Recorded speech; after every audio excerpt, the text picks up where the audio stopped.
नमस्कार मित्रों, जितेंद्र कुमार पांडे, सहायक जिला शासकीय अभियोजक कानपुर नगर। आज माननीय सुप्रीम कोर्ट ने न्यायमूर्ति एस बोपन्ना और न्यायमूर्ति एम सुंदरेश की खंडपीठ ने तमिलनाडु के बिजली मंत्री सेंथिल बालाजी, जिनको इन्फोर्समेंट डायरेक्टर ने प्रिवेंशन ऑफ मनी एक्ट 2002 के अंतर्गत गिरफ्तार किया था। इनके विरुद्ध आरोप यह है कि ये वर्ष 2011 से 16 तक जब ये तमिलनाडु में परिवहन मंत्री थे, उस समय आपने नौकरी के बदले नोट के बदले नौकरी का दिया था और उसमें इन्होंने भ्रष्टाचार फैलाया था। इनके विरुद्ध ईडी ने जांच किया और ईडी ने मंत्री जी को न्यायिक हिरासत में लेने की बात कही। इस पर मंत्री जी ने की धर्मपत्नी ने एक पिटीशन फाइल किया कि ये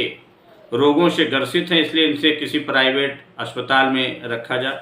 और इनकी न्यायिक हिरासत ईडी द्वारा अवैध है। इस पर माननीय मद्रास उच्च न्यायालय ने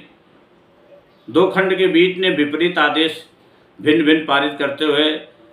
फुल बेंच ने इसमें इनकी ईडी द्वारा गिरफ्तारी को वैध ठहराया था। इसके विरुद्ध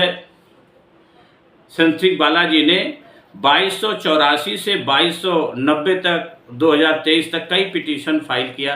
क्रिमिनल पिटीशन, और उन क्रिमिनल अपीलों में माननीय सर्वोच्च न्यायालय की बेंच ने इसको सुनवाई के लिए 2 अगस्त को इसकी पूरी सुनवाई पूरी किया और लगभग 86-87 पेज का एक लैंडमार्क जजमेंट माननीय सर्वोच्च न्यायालय ने दिया है, जिसमें कहा है कि प्रिवेंशन ऑफ करप्शन एक्ट की धारा 19 के तहत जो इनकी अगर 19 के तहत इनको मनी लेंडिंग एक्ट में इनके खिलाफ करप्शन है तो वो गिरफ्तारी मजिस्ट्रेट की ही मानी जाएगी। इसलिए इनकी जो गिरफ्तारी थी वो वैध और प्रभावी थी। और एक बात माननीय सर्वोच्च न्यायालय ने, क्योंकि जजमेंट बहुत बड़ा है,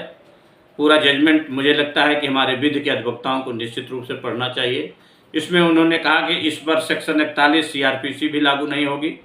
और इसमें 167 सीआरपीसी के तहत जो रिमांड लिया जाता है उस रिमांड पर भी उन्होंने चर्चा की है और कहा कि प्रिवेंशन ऑफ करप्शन एक्ट की धारा 19 के तहत जो इनकी गिरफ्तारी है वो विधि सम्मत है और इस पर इनको रिमांड लेने की पूरी पावर है। ये ईडी के ऑफिसरों को उन्होंने सेक्शन 19 में जो उनको पावर दिए गए उसके तहत उनकी व्याख्या की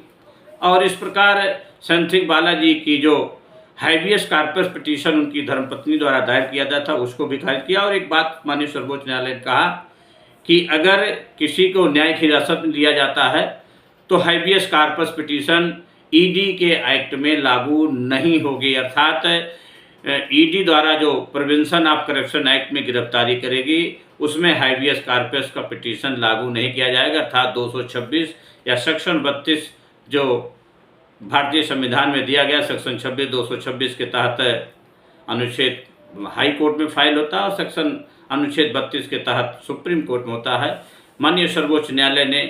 इन सब विभिन्न चर्चाओं को करते हुए, जिसमें सेंथिल बालाजी की तरफ से कपिल सिब्बल साहब और भारत सरकार की तरफ से मेहता साहब प्रस्तुत हुए थे और कई चर्चाओं को, कई लैंडमार्क जजमेंटों की चर्चा करते हुए निश्चित किया गया कि ईडी की गिरफ्तारी में हाइबियस कॉर्पस पिटीशन लागू नहीं होगा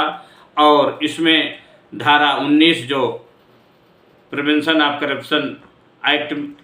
में दिया गया वो प्रभावी होगा और ईडी को इनको न्यायिक हिरासत में रखने की पूरी पावर है। इस प्रकार इनके विरुद्ध जो भ्रष्टाचार का आरोप था, वर्तमान समय में बिजली मंत्री हैं तमिलनाडु में, निश्चित रूप से ये नेताओं के लिए एक सबक होगा। आज भ्रष्टाचार के कारण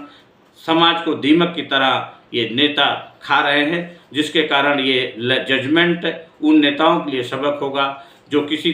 तरीके से कानून से बचने के लिए विभिन्न अपनी व्यवस्थाओं को लागू करते हैं। सर्वोच्च न्यायालय द्वारा ये लैंडमार्क जजमेंट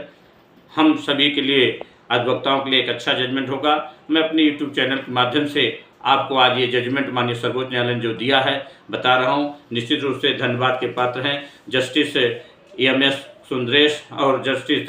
यस बोपन्ना, जिन्होंने लैंडमार्क जजमेंट किया है। मेरा आगे चैनल देखें, मेरा चैनल लाइक करें, सब्सक्राइब करें। धन्यवाद।